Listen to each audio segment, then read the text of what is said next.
एक बाबा अकाल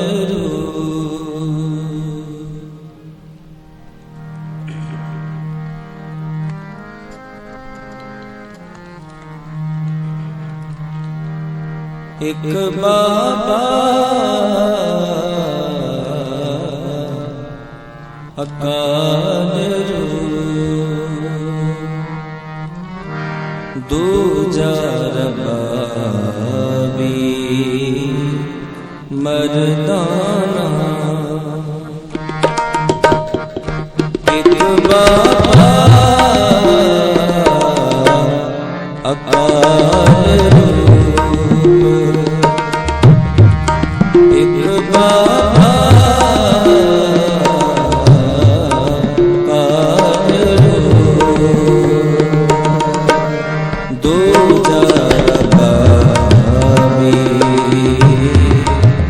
मर्दाना दूजा रबाबी मर्दाना एक बाबा अकाल एक बाबा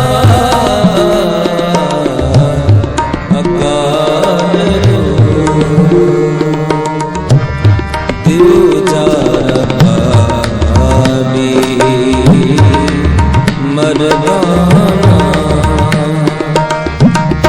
दूजा रबाबी मर्दाना एक बाबा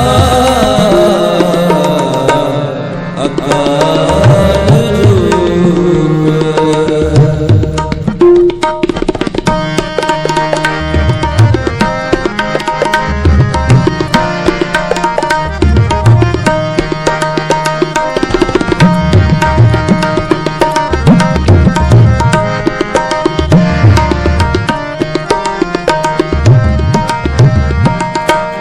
फिर बाबा गया बगदाद को फिर बाबा गया बगदाद बाहर जाए किया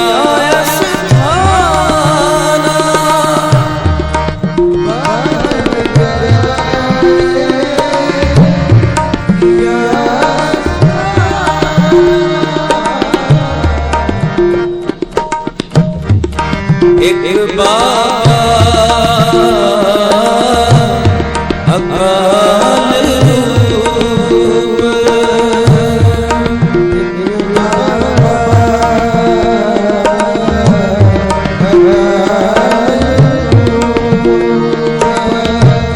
दूजा रबाबी मर्दाना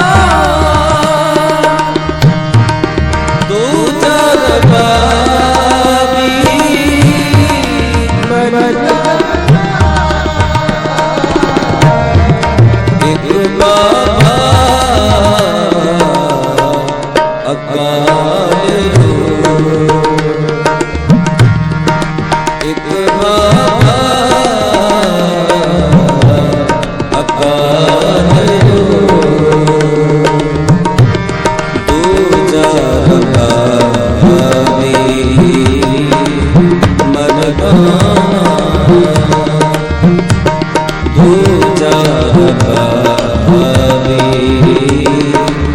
मर्दाना एक बाबा अकाल एक बाबा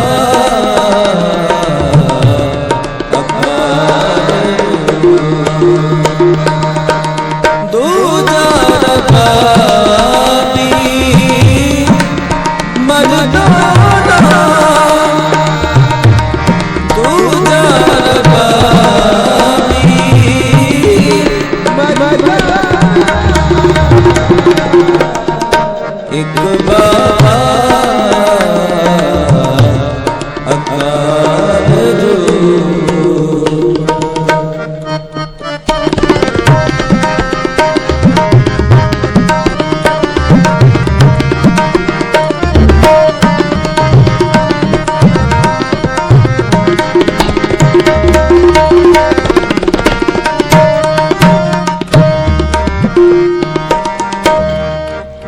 रिद्धि मांग निवाज कर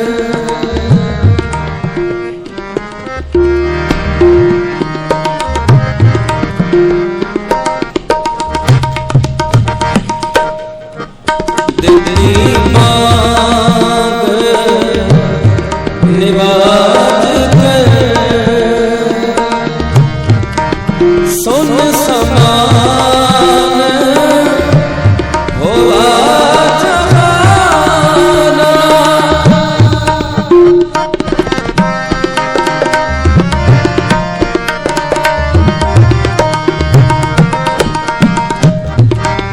सुन मन नगरी पई सुन मन नगरी पई देख पीर पया हैराना देख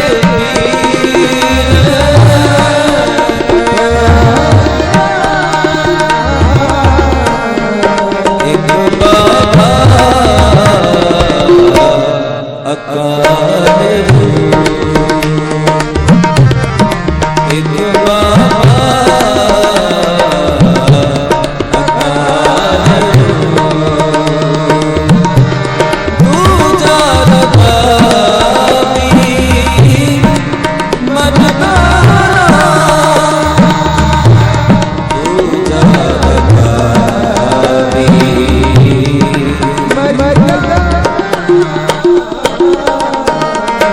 एक बाबा अकाल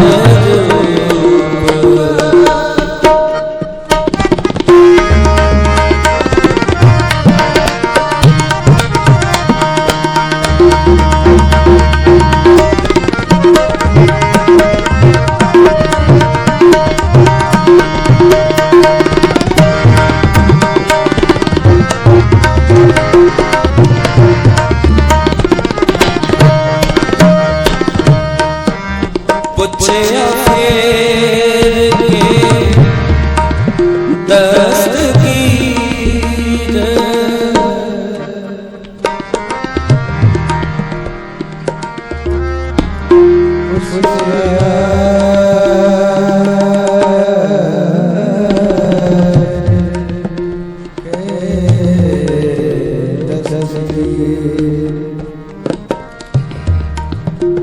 कौन फकीर कौन फकीर फटा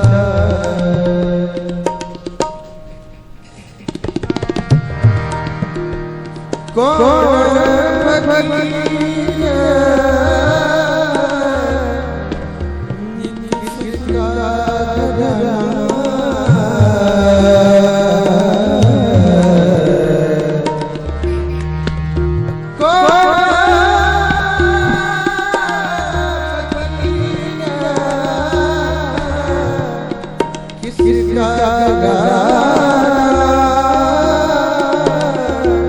किसका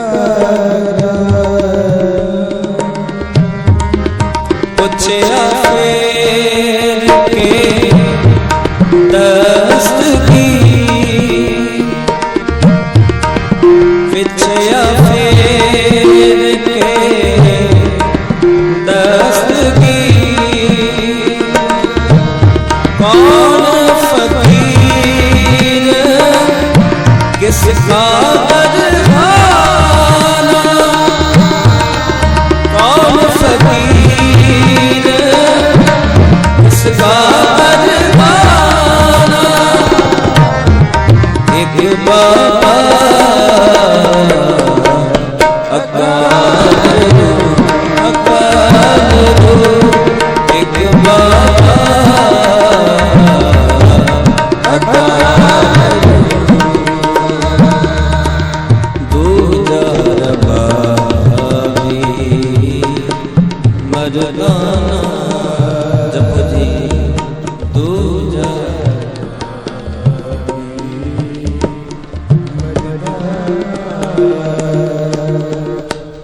एक बाबा अकाल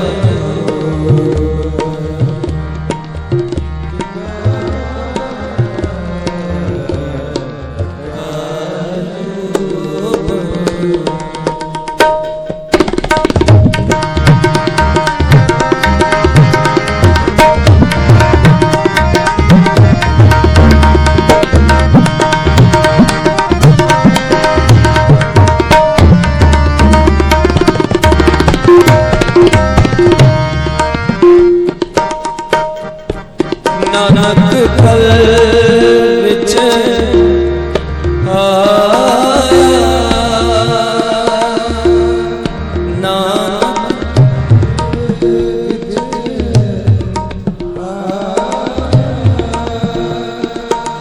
नानक कल विच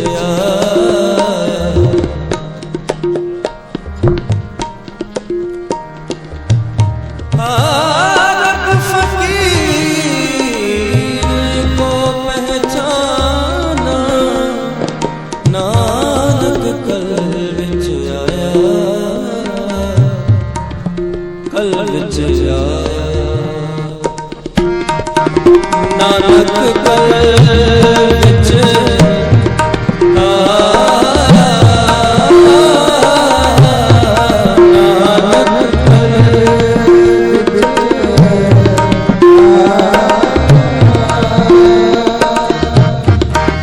रब फकीर को पहचाना रब फकीर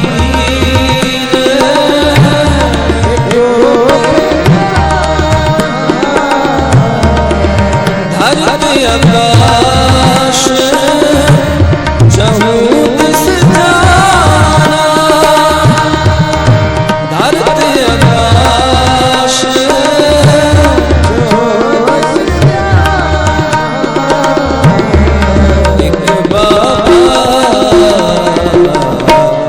अकाल अकाल एक बाबा अकाल दूजा रबाबी मर्दाना मर्दाना दूजा रबाबी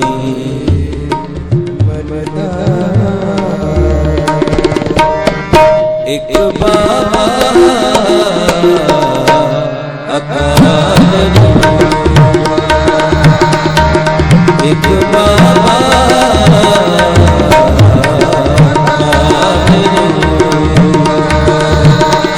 दूजा रबाबी मर्दाना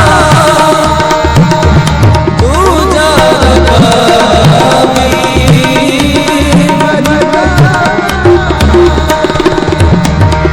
नानक कल विच आया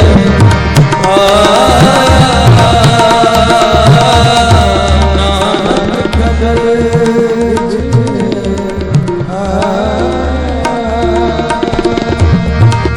रब फकीर को पहचाना रब फकीर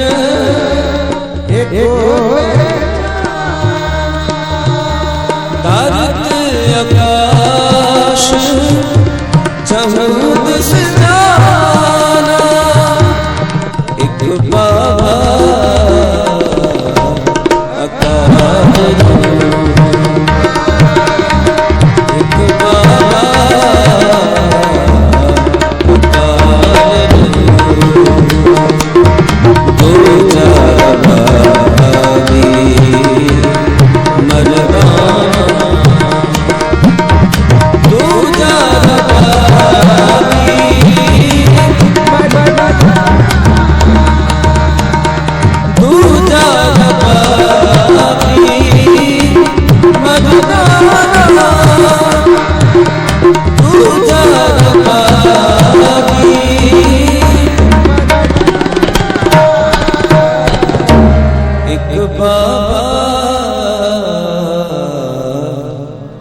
अकाल रूप एक बाबा अकाल रूप।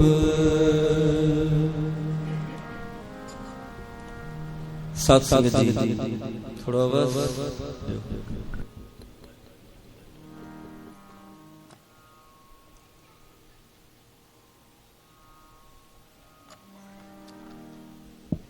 वाह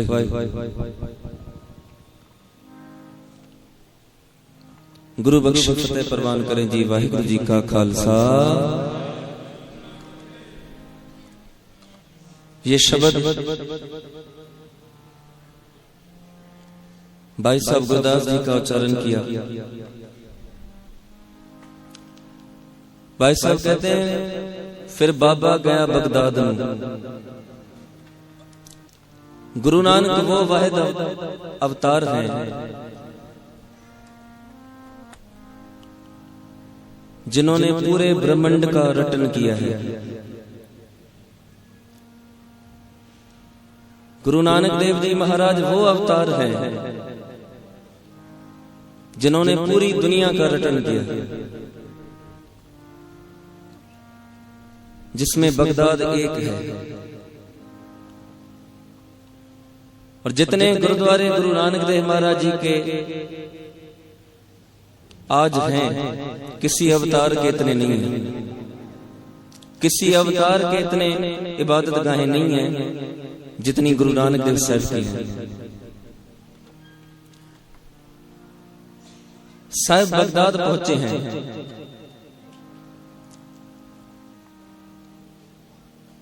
बगदाद में उस वक्त पीर था पीर बहलूल शाह दस्तगीर।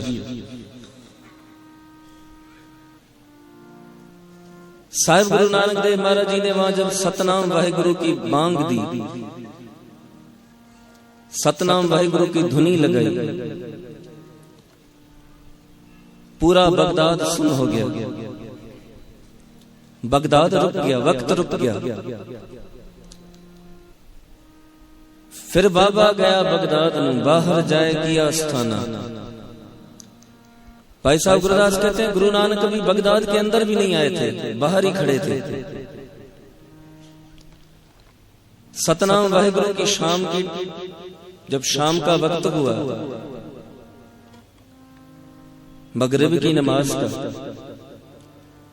साहिब गुरु नानक देव महाराज ने सतनाम वाहिगुरु की बांग दी है। और ऐसी बांग दी कि पूरा जहान सुन हो गया।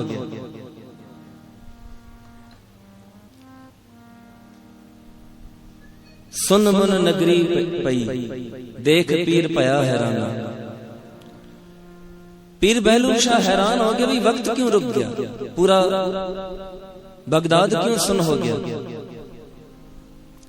पीर बहलूल भी बड़ा कमाई वाला था। वेखे ध्यान लगाए कर एक फकीर वड्डा मस्ताना। जब ध्यान लगाया तो देखा एक फकीर बैठे हैं अपनी धुन में, जिन्होंने सतनाम वाहिगुरु की बांग दी, पूरा बगदाद सुन हो गया। पर प्यारी साध संगत जी, उस टाइम भक्ति इतनी आसान नहीं थी।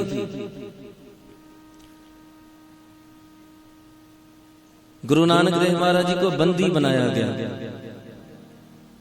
सतगुरु को जंजीरें बांधी गई। आप हैरान हो जाओगे, गुरु नानक देव महाराज साहब को हथकड़ियां बांधी गई बगदाद में। पता है क्यों? सतगुरु कहते थे पाताला पाताल लख आगास आगास। पीर बहलूल शाह कहते हैं 7 आसमान है, इतने आसमान कहां से आ गए। साहब को कहते हैं आप कुफर कर रहे हो। महाराज को बंदी बना दिया, सतगुरु को बंदी बना दिया और जंजीरें बांधकर गुरु नानक देव महाराज जी को पीर बहलूल शाह के आगे खड़ा कर दिया।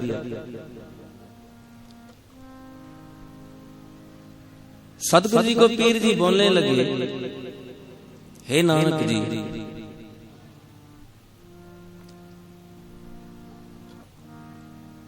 आपने जो पाताला पाताल लख आगास आगास की धुनी लगाई है, या तो आप माफी मांगो, या तो आप बोल दो कि आपने झूठ बोला था, हमारे लिए तो 7 आसमान है। साहब कहते हैं कैसे, थोड़ा इस बात को समझिएगा। कहते हैं 7वें आसमान पर खुदा बैठा है। साहब कहते हैं आपको पता है खुदा बैठा है? कहता है हाँ, हमारे कुरान में है 7वें आसमान पर खुदा। साहब कहते हैं बात सुनो, अगर खुदा 7वें आसमान पर है तो आपने तो उनका पता ढूंढ लिया ना? बोले हाँ ढूंढ लिया। फिर तो खुदा बेअंती नहीं हुआ ना, वो उसका तो अंत पा लिया आपने। सतनाम, उसका तो अंत पा लिया आपने, वो तो 7वें आसमान बैठा है, उसका तो अता पता ढूंढ लिया। वो बेअंत नहीं है, वो असीम नहीं है, उसकी सीमा है, आपने उसकी सीमा ढूंढ ली। तो सतगुरु जी को कहने लगे भी आप कहना क्या चाहते हैं? सतगुरु जी कहते हैं भी सुनो, अगर वो चाहे ना एक खिन में ऐसे 7 आसमान बना सकता है, एक खिन में ऐसे 7 आसमान मिटा भी सकता है। वो चाहे तो एक खिन में लाखों आसमान बना दे। वो जिसने कीता पसाओ एको कवाओ तिस्ते हुए लख दरिया, एक आवाज से लाखों दरिया पैदा कर लिए, वो एक नजर से लाखों आसमान भी पैदा कर सकता है, लाखों आसमान खत्म भी कर सकता है। उसकी कोई सीमा नहीं है, वो बेअंत है, वो असीम है, उसका किसी ने अंत नहीं पाया आज तक। साहिब का ये जवाब सुनकर हैरान हो गया। कहते नानक जी वाकई आप अगर सच बोल रहे हो तो मेरे 3 सवालों का जवाब दें। साहिब कहते हैं बोलो। तो सबसे पहले तो सतगुरु जी की हथकड़ियां खोल दी। साहिब जी को कहने लगे अगर आपने 3 सवालों के जवाब सही दे दिए तो ये बहलूल शाह का सर आपके कदमों में होगा। अगर आपने सही जवाब नहीं दिए तो आपको जमीन में गाड़ दिया जाएगा और पूरे बगदाद के लोग आपको पत्थर मार के मार देंगे। साहब कहते हैं ठीक, पूछो, सवाल पूछो। तो कहता है खुदा अगर एक है, परमात्मा एक है, तो उस एक से पहले क्या है? साहब कहते हैं एक काम कर, एक थाल ले आ जिसमें हीरे मोती पड़े हुए। सेवादार थाल ले आया, हीरे मोती पड़े हैं। साहब कहते हैं गिनना शुरू कर। गिनती गिन रहा है 1 2 3। साहब कहते हैं गलत गिन रहा है, सही गिन। उसने फिर से गिनती शुरू की 1 2 3 4। साहब कहते हैं गलत है, फिर से गिन। पीर को गुस्सा तो बड़ा है, फिर से गिनती शुरू की 1 2 3 4 5। साहब कहते हैं गलत गिनते हो, सही गिनो। तो कहने लगा गुरुजी गिनती में सही कर रहा हूं, आपको सही जवाब आता है तो दे दो, नहीं आता तो इधर उधर की बातें करके वक्त जाया ना करो। खुदा एक है तो उससे एक से पहले क्या है? साहब कहते हैं आप गिनती शुरू करो, आप गिनती सही करो, हम आपको जवाब सही देना शुरू करेंगे। कहता है जहां मैं गलती करूं वहां पकड़ना। जैसे पीर ने गिनती शुरू की ना 1, सतगुरु ने वहां हाथ पकड़ लिया, गलत गलत। कहता क्या गलत है? आपने कहा गिनती शुरू करो, मैंने गिनती शुरू की। साहब कहते हैं यहां गलती करते हो। कहते हैं कौन सी गलती है? 1 से तो गिनती शुरू होती है। साहब कहते हैं 1 से पहले वाली गिनती गिनो। हैरान होकर कहता है एक से पहले तो कोई गिनती नहीं। साहब कहते हैं अच्छा पक्का? कहता है एक से पहले कोई गिनती नहीं, एक से ही गिनती शुरू है। साहब कहते हैं फिर बस ऐसे ही है, खुदा से पहले कुछ नहीं, खुदा से ही दुनिया शुरू है।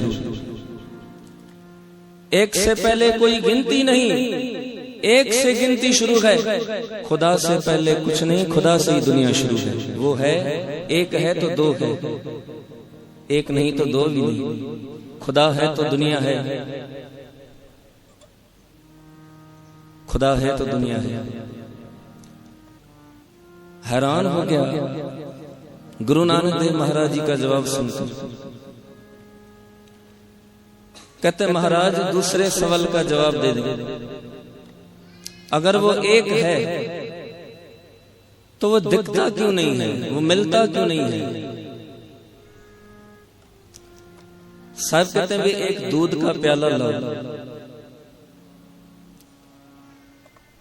उसने 3 प्याले मंगवा लिए कि सतगुरु जी पिएंगे।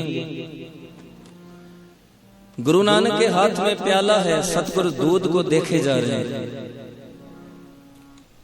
पीर बहलूल शाह कहते हैं गुरु जी साफ दूध है, पी लें। शुद्ध दूध है, शुद्ध। साहब कहते हैं पीर जी मुझे इस दूध के शुद्धता पे शक नहीं, मुझे आप ये बताओ इस दूध में मक्खन है, घी है? कहते गुरु जी इस दूध के कण कण में मक्खन है, कण कण में घी है। साहब कहते हैं दिखाई नहीं दे रहा, नजर नहीं आ रहा। साहब कहते हैं जब पीर बहलूल शाह कहते हैं पातशाह जब तक रिड़केंगे नहीं ना मक्खन नजर आएगा ना घी नजर आएगा।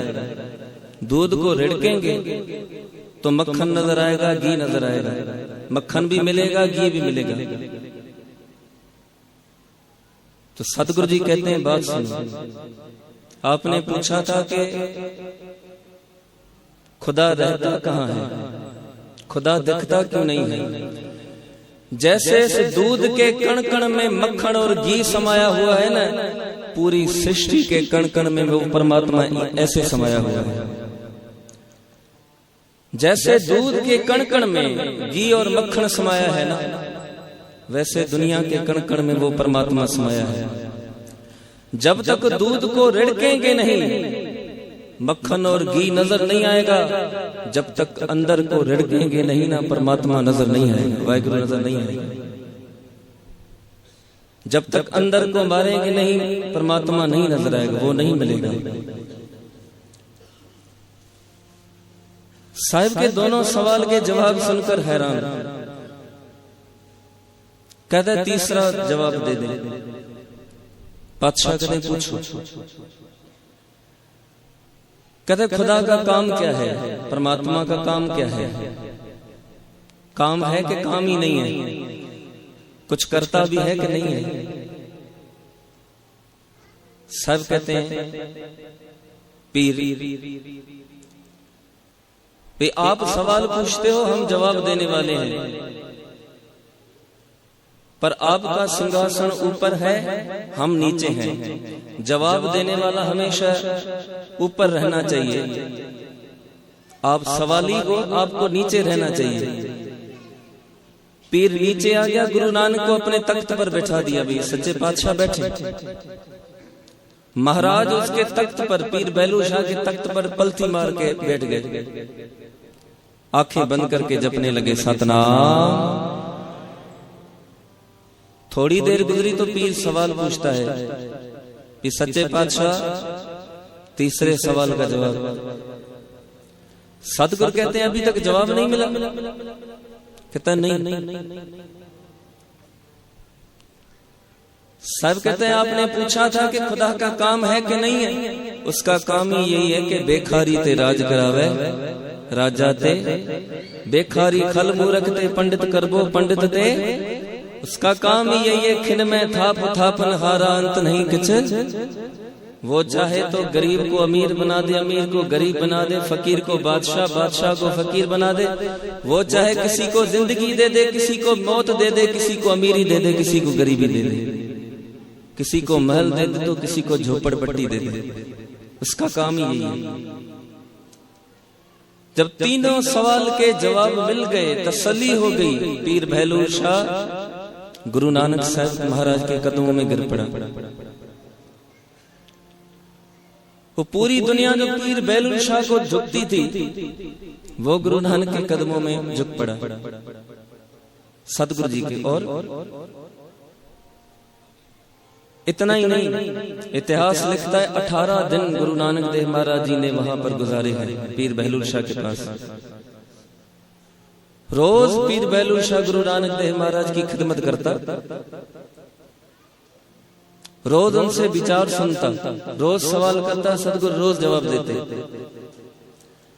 18 दिन के बाद जब सतगुरु जाने लगे तो पीर बहलोल शाह ने गुरुजी के पैर पकड़ लिए, सच्चे पातशाह मत जाओ। आप होते थे मन लगता था,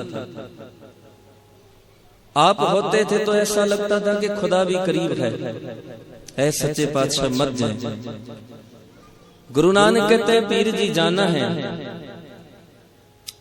उस वाहिगुरु जी ने जगत को जोड़ने का काम सौंपा है, संसार में हमें और भी लोगों को जाकर जपाना है, सतनाम जाना है।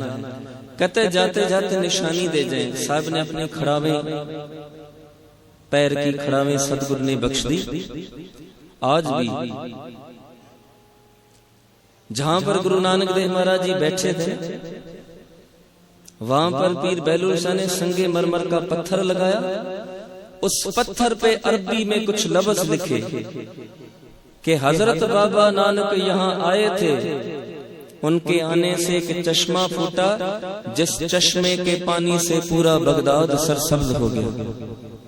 पूरा बगदाद चांदी से जड़ी हुई पीर बहलोल शाह की मजार, गुरु नानक देव महाराज जी के सिफ्त में संगे मरमर की वो पट्टी, साथ में गुरुद्वारा है, गुरु ग्रंथ साहब महाराज जी का प्रकाश है बगदाद में। वहां भी गुरु प्यारे गुरु नानक जी की उस्तत करते हैं। तो बादशाह जहां जहां गए, पीर बहलोल शाह जो के गुरु नानक देव महाराज जी को कहते थे कि आप कुफर कर रहे हो, वही पीर बहलोल शाह गुरु नानक के कदमों में गिर पड़ा। पूरा जगत गुरु नानक देव महाराज जी के चरणों में सजदा करता है, क्योंकि गुरु नानक देव महाराज जी ने ज्ञान ही ऐसा दिया परमात्मा